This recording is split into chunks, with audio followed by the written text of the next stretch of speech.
할렐루야. 아멘. 오늘도 말씀을 깨닫는 지혜와 응답받는 기도의 은총이 우리에게 넘치게 될 줄로 믿습니다. 여러분, 인생은 한 번 살죠. 이 두 번 사는 게 아니에요. 이 한 번 사는 우리의 이 삶을 우리 하나님께서 또 주인 되어 주시고 하나님께서 이끌어 가신다는 사실을 여러분 믿으시기를 바랍니다. 아멘. 우리 인생은 결코 그냥 헛되이 흘러가는 것도 아니고 또 누구도 책임지지 않는 것도 아니고 우리를 지으시고 또 우리를 돌보시고 우리와 함께 하시는 그 하나님 손에 붙들렸다라는 사실을 기억하시기 바랍니다. 우리가 5월 이 특별 새벽 기도의 전체 주제는 이 하나님께서 우리를 사랑하사라고 말씀을 드렸습니다. 여러분, 우리가 누군가를 사랑하면요, 그 사랑이 깊어지면은 이 대상을 향해서 부르는 특별한 호칭이 생깁니다. 애칭이라고도 하죠. 그래서 이 자녀들도 그렇지만 애칭으로 부르는 거예요. 애칭. 그래서 애들이 이제 저희도 이 자녀가 셋이지만 자녀 셋이 이제 이름도 부르지만 이렇게 부르는 애칭도 있어요. 휴대폰에도 이 이름을 할 때 그걸 어떻게 합니까? 그냥 무미건조하게 우리가 이름만 저장하는 게 아니잖아요. 그래서 우리 예슬이는 이렇게 공주, 저는 그렇게 해요. 공주에서 하트 이렇게 해놨어요. 그 다음에 우리 예모는 이 귀염둥이 예모라고 해놨어요. 그리고 예담이는 이제 핸드폰이 없지만 예담이는 자기 혼자서도 맨날 얘기하거든요. 자기가 나는 땀이 이제 이러면 다니잖아요. 그래서 저희가 땀이라고 이제 부르니까 예담이는 자기가 땀이 이제 이러고 다녀요. 여러분, 그러면요, 사람도 자기가 사랑하는 존재한테 그렇게 이름을 붙여주고 그 이름을 부르잖아요. 하나님께서 우리를 사랑하십니다. 그래서 우리를 자녀 삼아주시고 우리를 구원하셨죠. 그리고 우리에게 특별한 이름을 허락하시는데 제가 좀 전에 말씀드렸는데 바로 하나님께서 우리를 자녀 삼아 주셨다라는 거예요. 하나님께서 우리를 사랑하사 하나님께서는요 자녀된 우리를 사랑하신다라는 거예요. 여러분, 오늘 우리가 하나님 사랑받는 자녀라는 그 정체성을 다시 회복하는 은혜의 시간이 되기를 소망합니다. 오늘 보면 요한일서 3장 1절 이렇게 시작합니다. 보라, 아버지께서 어떠한 사랑을 우리에게 베푸사.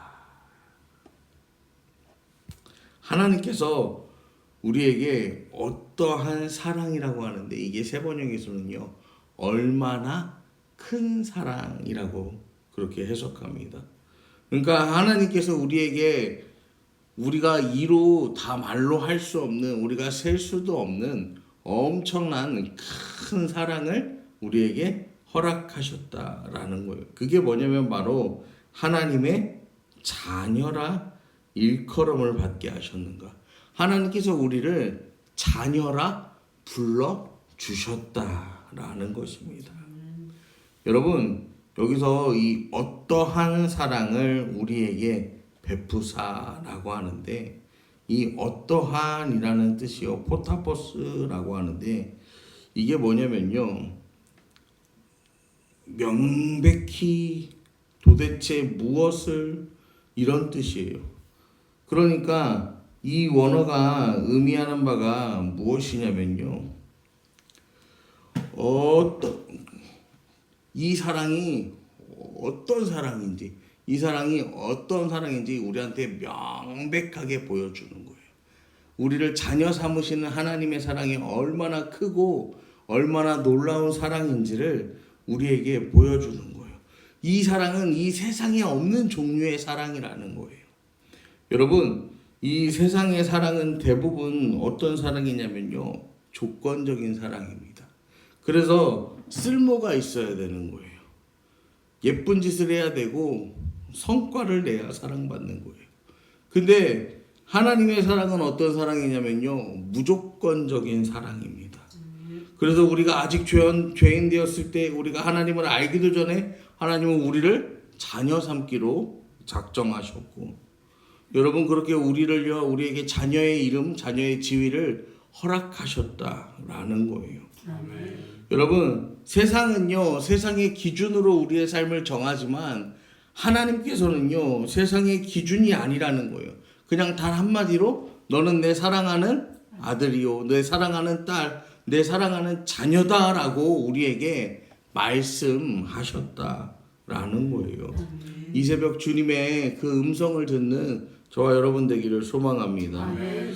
여러분 그래서 이 성경에서 하나님의 이 자녀됨을 가장 잘 보여주는 비유가 우리가 잘 아는 이 탕자의 비유입니다. 아들이요, 아버지의 재산을요 다 탕진합니다. 근데 이 아들이 왜 재산을 탕진합니까? 이 아들이 이제 아버지한테 얘기하는 거예요. 어차피 아버지 재산은 저 형이 물려받을 것이니 이 둘째 아들이 내 몫을 좀 떼달라는 거죠. 그리고 이 떼준 몫을 가지고 어떻게 하는 거예요? 타국으로 떠나는 거예요. 근데 제가 1절에도 한번 이 비유에 대해서 말씀드린 적이 있었는데, 이 고대 근동의 문화에서는요, 아직 아버지가 돌아가시지 않았는데 아버지 재산을 떼달라는 건요, 한마디로 호로자식입니다. 이게 온 동네, 그 동네를 넘어서요, 온 지역에 소문이 나도 할 말이 없는 거예요. 근데 이 둘째 아들은요, 지금 뭐예요? 이거 완전 호로자식이야. 그래갖고 아버지가 살아계신데 달라고 해갖고 그걸 가는 거야. 그리고 거기서 이제 다 탕진해버린 거야. 탕진하니까 내가 여기서 종으로도 이제 돼지 먹는 쥐엄나무 열매를 먹으면 그렇게 사는 거야. 그러다가 차라리 내가 아버지 집에 가서 아버지 집에 종도 나보다는 형편이 난데 내가 그렇게 살아야겠다. 그러니까 이 둘째 아들이 왜 그렇게 염치가 없는지도 여러분이 이해 가시는 거야. 이미 자기는 돌아가면 뭐예요? 아버지 재산 다 자기 몫을 떼갖고 간 호로자식인데 저 호로자식이 다 잃어버리고 또 돌아왔다. 그러면 사람들이요 이제 뭐라고 하겠어요? 뭐 한마디 더 붙여 호호로자식이라고 해야 되나? 아무튼 저놈이 염치도 없이 또 돌아왔다면서 온 동네에서 욕을 먹을 게 뻔하니까. 근데요, 이 아들이요, 그 아버지가 발견해요. 어떻게 발견하냐면요, 그 아버지가요, 저 아들이 저기서 오는 모습을 보고요, 막 뛰는 거예요. 여러분, 체면이 중시되던 사회예요. 그래서요, 이 다윗 시대에도 마찬가지지만 이 다윗의 신하들이요, 이 수염을 뜯기면요, 다윗이요, 뭐라고 합니까? 수염이 다 자랄 때까지 오지 마라. 거기 머물다가 와. 이 체면, 근데 뛰어가는 거예요. 뛴다는 건 상상도 할 수 없는 일인데 뛰어가는 거예요. 여러분, 그 아버지가 먼저 발견하고 뛰어간다니까요. 왜요? 아들이 언제 오나 이 아버지가 매일 뭐 하고 있는 거야? 저 동구 밖을 지켜보고 있으니까. 그 아들의 모습이 저기서 보이니까 이 아버지가 뛰어가는 거예요. 아들은 보지 못하는데 아버지가 뛰어가는 거예요. 그리고 그 아들에게 달려가서요, 뭐 합니까? 이놈 새끼 너 그럴 줄 알았다. 아버지 이렇게 얘기하지 않잖아요. 어떻게 해요? 달려가서 목을 안고 입을 맞춰요. 제일 좋은 옷을 입히고 손가락에 자기 반지, 이 인장을 끼워주는 거예요. 자녀의 권세를 회복시켜주는 거예요. 그 아들은 아버지 집에 종만 돼도 좋겠다라고 왔는데 자녀의 권세를 회복시켜주는 거예요. 여러분, 우리의 모습이 이와 같습니다. 우리가요, 하나님의 자녀 된다라는 것. 여러분, 때로는요, 우리가요, 실수하며 하나님 앞에 나아가죠. 때로는 우리의 부족한 모습을 가지고 하나님 앞에 나아가요. 근데요, 그렇다고 해서요, 여러분, 우리 자녀가 실수하고 자녀가 부족하다고 해서요, 여러분, 우리가 이 자녀를 책망하고 징계하지 않잖아요. 어제도 예무가 물을 먹고 정수기에서 자기가 물을 따라 먹고 오는데, 근데 옷이 좀 젖었어, 이제 이러면서 오는 거예요. 그래서 옷이 여기가 젖어 있어. 젖었나 보다 그랬어요. 근데 그러고서 이제 주방에 갔는데 바닥에 물이 이만큼이 이제 막 쏟아져 내린 거예요. 그래서 예모야 이게 어떻게 된 일이야 그랬더니 네가 물 따르다가 이렇게 실수한 거야. 그러니까 이러는 거예요. 그래서 그러면 말을 했어야지. 내 옷이 젖었다고 했잖아. 이제 그렇게 대답을 하는 거예요. 야, 그거는 그냥 네 옷이 젖은 줄 알았지 물을 여기다 이렇게 쏟은 줄 몰랐지 이제 얘기하는데 그렇다고 해서요 넌 앞으로 물 먹지 마라. 여러분 그렇게 할 부모가 어디 있어요? 여러분 자녀가 실수했다고 해서요 부모는요 그 사랑을 거두지 않아요. 여러분 우리가 부족하다고 해서요 하나님께서요 우리를 향한 사랑을요 거두진 않으신다라는 거예요. 우리가 부족하다고 해서요 하나님께서요 우리를요 돕지 않으시는 건 아니에요. 여러분 우리 하나님은요 전능하신 하나님이세요. 그래서 이 자녀의 손을요 끝까지 잡고 가십니다. 여러분 우리 인생을요 하나님께서요 끝까지 책임지신다는 사실 믿으시기를 바랍니다. 여러분 자녀는요 부모에게 대단한 일을 하는 게 아니에요. 대단한 일을 해주는 게 아니에요. 자녀는 부모에게요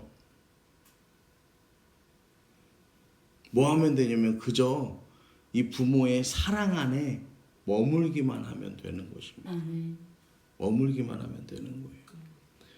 아이가 부모의 품에서 가장 평안하듯 우리도요 우리의 인생에 우리의 삶에서 가장 평안함을 누리는 그곳이 하나님 품 안이라는 사실을 여러분 잊지 마시고 오늘 하루도요 하나님 품 안에서 살아가시기를 축복합니다. 하나님 품 안에서 걸으세요. 하나님 품 안에서 오늘도 기도하고 하나님 품 안에서 살아가세요. 여러분 그러면요 만왕의 왕이신 하나님께서요 우리의 도움이 되시고 우리의 방패가 되어주시고 또 우리의 능력 되어주시고 여러분 오늘 하루의 삶뿐만 아니라 우리의 평생의 삶 매일의 삶을 하나님께서 책임져 주실 것임을 여러분 믿으시기를 바랍니다. 아멘. 이 시간 우리 함께 기도하며 나아가실 때 우리가 하나님의 자녀됨을 잊지 않게 하여 주시옵소서. 아멘. 여러분 그렇게 간구하시고 또 아버지 하나님의 사랑 안에서 오늘도 우리가 참된 안식과 평화를 누리는 인생 되기를 간절히 부르짖는 저와 여러분 되기를 이 시간 축원합니다.